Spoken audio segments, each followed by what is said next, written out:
Gagawin ang lahat ni Moira para gawing impyerno ang buhay ni Lynette at Annalyn kahit na hindi na sila magkabalikan pa ni Doc RJ.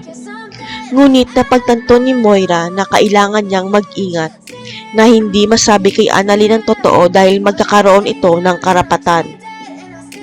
Nagbabala si Doc Katie kay Moira na magkakaroon ng karapatan at pribilehiyo si Annalyn bilang anak ni Doc RJ kung malaman ang totoo.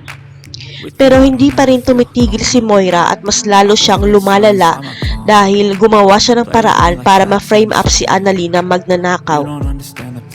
Pero hindi nagtagumpay si Moira dahil nalaman rin ni Doc RJ ang kawalang hiyaan niya hanggang sa nakarating ito kay Dr. Calma.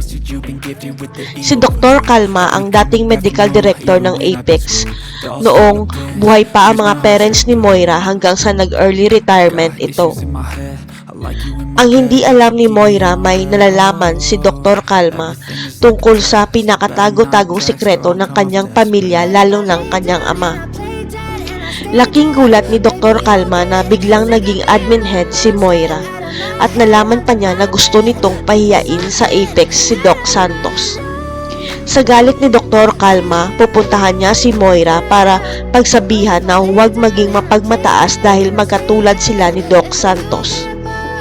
Gustong ipaalala ni Dr. Calma kay Moira na kung mahalaga ang legacy ng kanyang ama, dapat lumingon ito sa pinanggalingan niya.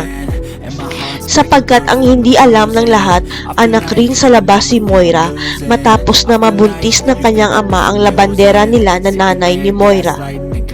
Ito ang totoong dahilan kaya abot langit ang galit ni Moira kina Lynette at Annalyn sapagkat naalala niya na anak rin siya sa labas. Si Doc RJ kaya ang totoong tagapagmana ng Apex at hindi si Moira.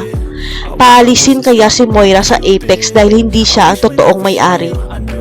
Abangan.